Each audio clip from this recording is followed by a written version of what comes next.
कारण पहिली शिवसेनेचा जन्म झाला आणि त्याच्यानंतर भारतीय कामगार सेनेचा. एखादी गोष्ट सुरू करणं खूप कदाचित सोपं असतं, पण ती 57व्या वर्षी सुद्धा तरुण ठेवणं हे खूप कठीण असतं आणि ते काम, तो चमत्कार तुम्ही करून दाखवलाय.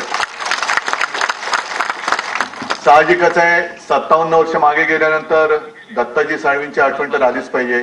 त्यांचं स्मरण, त्यांना अभिवादन करूनच आपण आजपर्यंत इथे आलेलो आहोत. आता याच्या पुढे सुद्धा त्यांनीच दाखवलेलं आहे. आणि त्यांनी म्हणजे तुमच्यापैकी किती जणांनी शिवसेना प्रमुखांनी त्यांची जी काय आठवण सांगितली ती ऐकली असेल मला कल्पना नाही. ऐकलंय का कोणी? ऐकलंय ना? हा, इकडे बसलेत लक्ष्मणी. तो काळ होता साधारणतः 66-67 आणि संपूर्ण मुंबईमध्ये म्हणजे 1960 साली संयुक्त महाराष्ट्र झाला. मुंबई महाराष्ट्राने मिळवली, मराठी माणसाने मिळवली, लढून मिळवली, बलिदान करून मिळवली. आणि मुंबईसह महाराष्ट्र स्थापन झाल्यानंतर देखील मुंबईमध्ये मराठी माणूसच उपरावत होता. त्याला जवळपास म्हणजे आता जय श्रीराम बोलतात, पण तेव्हा मराठी माणसाला रामागडी म्हणायचे. त्या सुमारामध्ये शिवसेना प्रमुखाने एक झंझावात उभा केला. आम्ही शिवाजी पार्कला राहत होतो.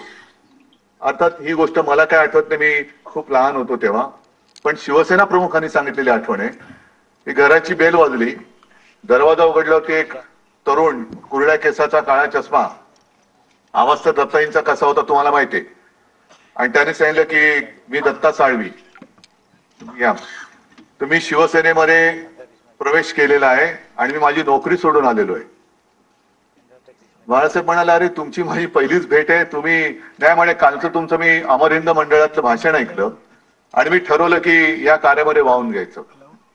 आता मला वाटतं दत्ताजी साळवी आजी तुम्ही सांगाल, गिरणीमध्ये जॉबवर होते.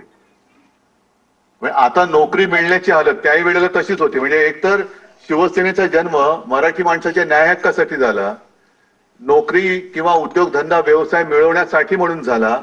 अशा या काळात एक माणूस स्वतःच्या नोकरीवरती लाथ मारून इतरांना नोकरी देण्यासाठी शिवसेनेत त्यांनी प्रवेश केला, हे केवढं त्यांचं मोठेपण. आणि असे दत्ताजी मिश्किल पण होते, रागीट, म्हणजे राग त्यांचा एक क्षणापुरता असायचा. चिडले का भयंकर चिडायचे, पण दुसऱ्या क्षणी असं प्रेम असायचं त्यांचं की तो राग लोक सगळे विसरून जायचे लोक. आता जो काही छावा पिक्चर गाजला खूप, मी स्वतः लहानपणी शिवाजी मंदिर असेल, षण्मुखानंद हॉल असेल, दत्ताजी साळवीजींनी साकारलेला संभाजी बघितलेला बेबंदशाही नाटकामध्ये. बेबंदशाही आणि त्यांची तो एक आवाज, ती एक जरब आणि त्या आवाजातला त्यांचा जो एक संवाद फेक होती, ते समोरचा माणूस असा मंत्रमुग्ध होऊन जायचा. आणि त्याच त्यांच्या कौशल्याचा वापर त्यांनी शिवसेना आणि कामगार सेना बांधणीसाठी केला, म्हणून त्यांचं खूप मोठं ऋण आहे. आता अरविंद आपण सांगत होता की उद्धवजी ठाकरे मुख्यमंत्री होते, तुम्ही जेव्हा मंत्री होता तेव्हा आपण काय काय केलं आणि काय काय होऊ दिलं नाही. आता हाच तर मुद्दा आहे. मला आठवतंय की ज्या क्षणी माझ्या लक्षात आलं की हे भाजपवाले, विशेषतः वरती बसलेले दोन, वरती म्हणजे इकडे नाही, दिल्लीला, ते फसवत आहेत. मी अरविंद सावंतांना फोन केला, अरविंद राजीनामा द्यावा लागेल.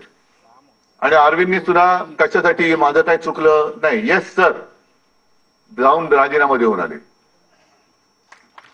एका क्षणात, म्हणजे विचारही केला नाही त्यांनी. आणि मग नंतरचा एक प्रश्न राहतो की एक केंद्रीय मंत्री आपल्या मंत्रिमंडळातून राजीनामा देतोय, तरी सुद्धा पंतप्रधानांना किंवा त्यांच्या पक्षाध्यक्षाला ज्या पक्षाच्या मंत्र्यांनी राजीनामा दिला त्या पक्षप्रमुखाबद्दल बोलावं असं वाटलं नाही की का तुम्ही राजीनामा देताय. इकडेच तर भाजपचं जे काय मनातले काळे जे काय गोष्टी होत्या ना त्या उघड झाल्या.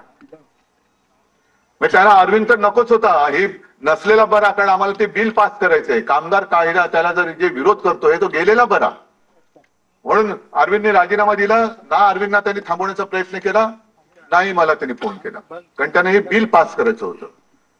त्याच्यानंतर मी मुख्यमंत्री झाल्यानंतर हे बिल अडवलं. मग मी असलेला कसा चालेल, कारण आम्हाला उद्योगपतींचे खिसे भरायचे.